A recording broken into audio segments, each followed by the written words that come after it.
lemah. Namun, seiring perkembangan teknologi, plasenta tak lagi sekedar organ yang kehilangan fungsi setelah bayi lahir. Banyak yang memanfaatkannya untuk hal lain, di antaranya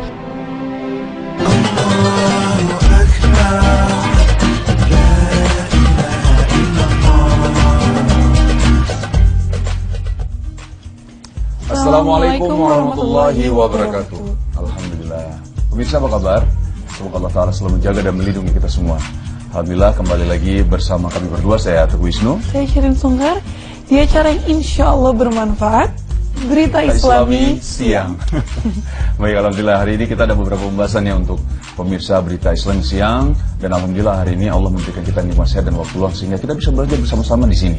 Dan ada beberapa pembahasan. Apa aja saya pembahasannya? Yang pertama mungkin pembahasan yang untuk perempuan karena Kenapa? tentang belanja. Laki-laki ada juga beberapa yang suka belanja juga. Iya, ada. Tentang belanja? Jadi ini tentang orang-orang yang gila banget belanja yang tercatat dalam sejarah. Mungkin versi Berita Islami Siang. Oke. Padahal kita tahu ya beberapa dampak dari boros mungkin ya jatuhnya. Boros. Ya. Dan biasanya kalau belanja itu edik sih sebenarnya. Jadi sesuatu yang nggak mesti dibeli tapi harus dibeli karena udah edik aja gitu. Oke. Jadi hawa nafsunya malah dituruti gitu ya. Ini satu hal yang memang dilarang di dalam agama Islam. Tapi bagaimana penjelasannya kita saksikan bersama-sama ya. Ini dia.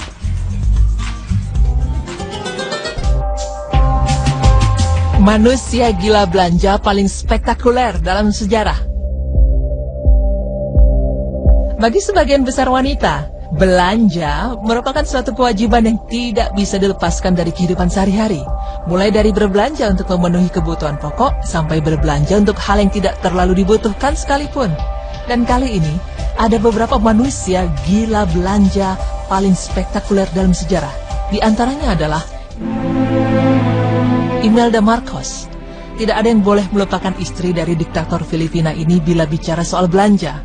Karenanya, ketika Marcos melarikan diri dari negaranya, ia justru meninggalkan 3.000 pasang sepatu mewah. Namun, cerita belanjanya yang paling legendaris berasal dari tahun 1983, ketika dirinya berlibur ke New York, Roma, dan Copenhagen. Dalam 90 hari, Marcos menghabiskan 7 juta dolar Amerika atau sekitar 93 miliar rupiah untuk membeli perhiasan, limosin, lukisan Michelangelo, dan permen karet sebanyak 2,6 juta rupiah. Bahkan, dalam perjalanannya ke Roma, Marcos meminta pesawatnya putar balik hanya karena dirinya lupa untuk membeli keju. Dan selain Imelda Marcos, manusia gila belanja paling spektakuler dalam sejarah selanjutnya adalah Mary Todd Lincoln. Mary adalah seorang istri dari Abraham Lincoln, Presiden Amerika Serikat yang berjasa dalam menghapuskan perbudakan. Namun, pasangan ini memiliki sifat yang jauh berbeda. Abraham yang terkenal memiliki karakter yang jujur, namun Mary menerima suap untuk menutup pengeluarannya yang berlebihan. Bahkan dalam waktu setahun saat ia duduk sebagai ibu negara, Mary telah menghabiskan anggaran belanja 4 tahun untuk merenovasi Gedung Putih. Dan setengahnya ia gunakan untuk membeli porselin mewah dan wallpaper Prancis. Akibat ulahnya, Mary terjerat hutang sehingga harus menjual furniture Gedung Putih dan kotoran hewan dari kandang kuda presiden. William Randolph Hearst merupakan manusia selanjutnya yang gila belanja paling spektakuler dalam sejarah. Setelah ibunya meninggal karena epidemik flu di tahun 1919, Hearst mewarisi 11 juta dolar Amerika atau sekitar 1,5 triliun rupiah. Lalu, dengan uang tersebut, ia membeli 28 surat kabar terkemuka dan 18 majalah. Berkat belanjanya ini, Hearst memiliki jaringan media terbesar di dunia dan melipat gandakan kekayaannya hingga 10 kali. Kemudian pada tahun 1919 hingga 1947, Hearst menghabiskan jutaan dolar untuk menghias peternakan keluarganya di California dan mengubahnya menjadi arsitektur gotik dengan 56 kamar tidur, 61 kamar mandi, dan 19 ruang keluarga. Lalu gedung ini juga dihiasi dan dilengkapi dengan 155 vas Yunani kuno, patung Mesir, sebuah bioskop, dan kebun binatang pribadi. Dan manusia terakhir yang paling gila belanja paling spektakuler dalam sejarah adalah Gerd Heidemann, merupakan seorang jurnalis dan mata-mata Jerman Timur. Gerd Heidemann adalah penggemar berat Nazi. Bahkan saking menggemari Hitler, ia menjual rumahnya untuk membeli kapal yacht Komandan Nazi Hermann Göring. Dan akibatnya, Heidemann terbelit hutang hingga menemukan 62 volume buku harian Adolf Hitler. Kemudian Heidemann meyakinkan majalah Jerman Barat yaitu Stern untuk membeli buku harian tersebut seharga 5 juta dolar Amerika atau setara dengan 66,7 miliar rupiah. Lalu, pakar Hitler dari Newsweek dan Sunday Times mengotentasikan keasliannya dan Times membeli izin untuk menserialisasikannya dalam bahasa Inggris.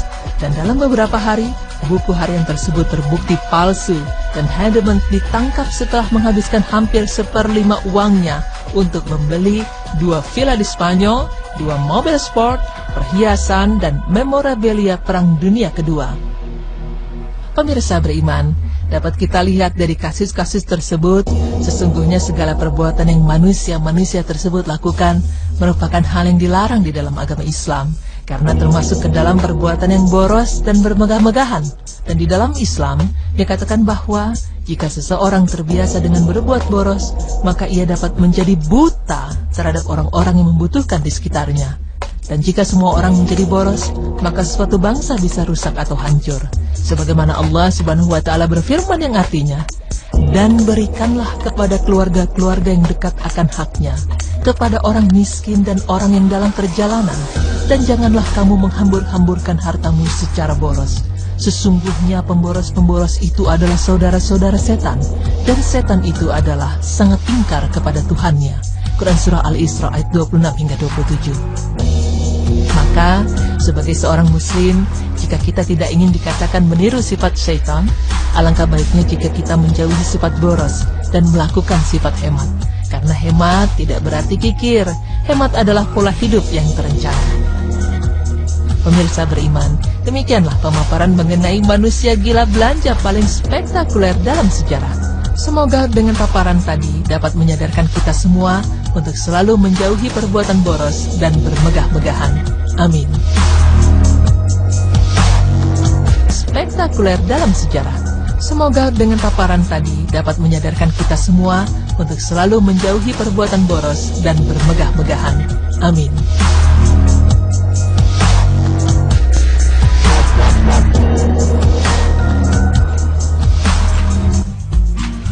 Baik, nih, pentingnya kita untuk belajar hemat ya sayang ya. Kita juga belajar untuk hemat juga. Dan tapi memang tadi sudah dibahas di berita Islam siang bahwa memang ada beberapa orang yang memang memiliki sifat boros yang begitu luar biasa tadi. Sampai tadi kami menyaksikan di sini cukup geleng-geleng kepala ya, karena itu suatu hal yang sangat berlebihan sekali ya. Dan memang ada satu surat ya di Al-Quran, satu ayat di Al-Quran bahwa memang dituliskan bahwa sesungguhnya pemboros-pemboros itu adalah saudara-saudara syaitan gitu. Dan kita memang tidak mau menjadi saudara-saudara syaitan karena memang jadi lupa diri ya. Aku senyum aja nih kalau masa belanja. Enggak, karena memang kadang-kadang kalau misalnya kita belanja jadi lupa diri. Tadi ya, disebutkan juga di berita Islam siang bahwa ketika kita sudah membeli karena keinginan bukan karena kebutuhan, itu jadinya nanti kita akan melupakan keadaan di sekitar kita yang memang membutuhkan gitu ya sayang. Betul sekali. Maksudnya aku juga pernah ngerasain aku gila banget sama brand ini, brand ini. Terus pada akhirnya aku mulai mengurangi karena waktu itu aku tahu gitu harga satu tas ini bisa ngidupin banyak banget orang di waktu itu di Syria gitu. Jadi waktu itu aku mau ngambil paket yang kayak sebulan ngasih makan orang Syria itu lebih mahal tas aku daripada itu. Langsung disitu ya Allah. Ya udah, yang penting kita kan jadi sadar bahwa setiap orang kan ingin berubah dan menjadi lebih baik di hadapan Allah Ta'ala ya. Dan semoga kita semua jadi belajar bahwa memang di dalam Islam diajarkan untuk berhemat, karena itu lebih baik ya. Baik, selanjutnya ada apa? Tentang plasenta. Fakta-fakta tentang plasenta. Jadi ini penting nih, kita juga banyak nggak tahu kan plasenta itu fungsinya apa sih, dan sekarang fenomena apa yang orang lakukan terhadap plasenta. Jadi itu seputar plasenta ya, tapi kita akan bahas setelah yang satu ini. Tetap di Berita Islami Siang.